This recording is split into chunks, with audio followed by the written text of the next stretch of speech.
Sir, ಈಗ ಈ metro ದರ ಪರಿಷ್ಕರಣೆ ಇದ್ರ ನಡುವೆ ಈಗ ನಿಮ್ಗೆ ನಡೆದ ನೋಡಿ, ಅವರು ನಮ್ಮ ಅದೇನು ಕನ್ಸಲ್ಟ್ ಮಾಡಿಲ್ಲ.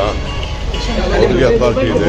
Central government secretary is the chairman, ಈ ಹ್ಯಾಸ್ ಟೇಕನ್ ಎ ಡಿಸಿಷನ್ ಅಂತ ಆಯ್ತಾ. ನಾನು ಹೋಗಿ ಬೆಂಗಳೂರಲ್ಲಿ ಹೋಗಿ ನಾನು ಇವತ್ತು ಇಲ್ಲ ಅಂದರೆ ನಾಡಿದ್ದು ನಾನು ಮಾತಾಡ್ತೀನಿ ಅಂತ ಆಯ್ತಾ. ನನಗೂ ಯಾರಿಗೂ ಜನರಿಗೆ ತೊಂದರೆ ಕೊಡೋಕ್ಕೆ ಇಷ್ಟ ಇಲ್ಲ. What is the financial structure, what has happen ಅದನ್ನು ನಾನು ನೋಡ್ತೀನಿ.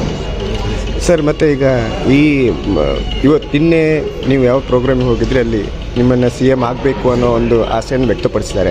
ಕನಸು ತುಂಬ ಇದೆ ಜನರಿಗೂ ಇದೆ, ಶಾಸಕರಿಗೂ ಇದೆ, ನಿಮಗೂ ಇದೆ, ಎಲ್ಲರಿಗೂ ಇದೆ. ನಿಮಗಿದೆಯಾ ಸರ್? ಪಾರ್ಟಿ ಹೇಳ್ತಿದ್ರೆ ಕೇಳಬೇಕು. ಸರ್, ಇನ್ನೊಂದು ಪರಮೇಶ್ವರ್ ಅವರು ನಿನ್ನೆ ಚಿಕ್ಕಮಗಳೂರಿಗೆ ಹೋಗಿದ್ದಾರೆ. ಅಲ್ಲಿ ಅವರು CM ಆಗಬೇಕು ಅಂತ ದಲಿತ ಸಂಘಟನೆಗಳು ಭಾಳ ಮತ್ತೇನಿದೆ, ಅವರವರ ಅಭಿಮಾನಿಗಳು ಅವ್ರು ಆಸೆ ಪಡ್ತಾರೆ. ಅದಕ್ಕೆಲ್ಲ ನಾನು ಬೇಡ ಅಂತ ಹೇಳ್ತಾರೆ. ಸರ್, ಬಳಿಕ ಏನಾದರೂ ನಿರೀಕ್ಷೆ ಮಾಡ್ಬೋದು ಜನ?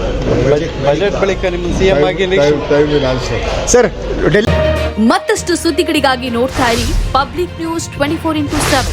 ಇದು ಸತ್ಯದ ಧ್ವನಿ.